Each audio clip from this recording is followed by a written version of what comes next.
ನಮಸ್ಕಾರ. ನೀವು ನೋಡುತ್ತಿದ್ದೀರಿ ಹರಳೆಯ ನ್ಯೂಸ್. ನಾನು ನಾಗರಾಜ್ ಕಬಾಡೆ. ಇಂದಿನ ಪ್ರಮುಖ ಸುದ್ದಿ: ಶ್ರೀ ಶಿವಶರಣ ಸಮಗಾರ ಹರಳೆಯನವರ ಜಯಂತಿ ಆಚರಣೆಗೆ ರಾಜ್ಯಾದ್ಯಂತ ಒತ್ತಾಯ. ಶಿವಶರಣ ಸಮಗಾರ ಹರಳೆಯನವರ ಜಯಂತಿಯನ್ನು ಒಂದೇ ದಿನ ಮತ್ತು ಏಕರೂಪವಾಗಿ ಆಚರಿಸಬೇಕು ಎಂಬ ಬೇಡಿಕೆ ರಾಜ್ಯದ ಎಲ್ಲಾ ಜಿಲ್ಲೆಗಳಲ್ಲಿ ಕೇಳಿಬರುತ್ತಿದೆ.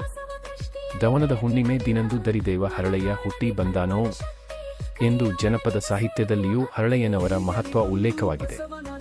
12ನೇ ಶತಮಾನದಲ್ಲಿ ಕಲ್ಯಾಣ ಕ್ರಾಂತಿಯ ಪ್ರಮುಖ ಶರಣರಾಗಿದ್ದ ಹರಳೆಯನವರು ಸಮಾನತೆ ಮತ್ತು ಕಾಯಕ ತತ್ವವನ್ನು ಸಾರಿದ ಮಹಾನ್ ವ್ಯಕ್ತಿಯಾಗಿದ್ದಾರೆ. ಆದರೆ ಅವರ ಜಯಂತಿಯನ್ನು ಇನ್ನೂ ಅಧಿಕೃತವಾಗಿ ಸರ್ಕಾರ ಏಕದಿನ ಆಚರಣೆಯಾಗಿ ಘೋಷಿಸಿಲ್ಲ. ಇದರಿಂದಾಗಿ ಶರಣ ಬಂಧುಗಳು, ಸಮಾಜದ ಮುಖಂಡರು ಹಾಗೂ ವಿವಿಧ ಸಂಘಟನೆಗಳು ಹರಳೆಯನವರ ಜಯಂತಿಯನ್ನು ಸರ್ಕಾರದಿಂದ ಅಧಿಕೃತವಾಗಿ ಘೋಷಿಸಿ ದವನದ ಹುಣ್ಣಿಮೆ ದಿನದಂದು ರಾಜ್ಯಾದ್ಯಂತ ಆಚರಿಸಲು ಆಗ್ರಹ ವ್ಯಕ್ತಪಡಿಸಿದ್ದಾರೆ.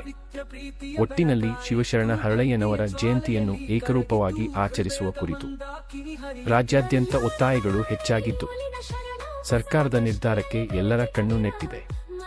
ಇದಾಗಿತ್ತು ಈ ಕುರಿತ ವಿಶೇಷ ವರದಿ. ಇನ್ನಷ್ಟು ಅಪ್ಡೇಟ್ಗಳಿಗಾಗಿ ನಮ್ಮ ಚಾನೆಲ್ ಸಬ್ಸ್ಕ್ರೈಬ್ ಮಾಡಿ.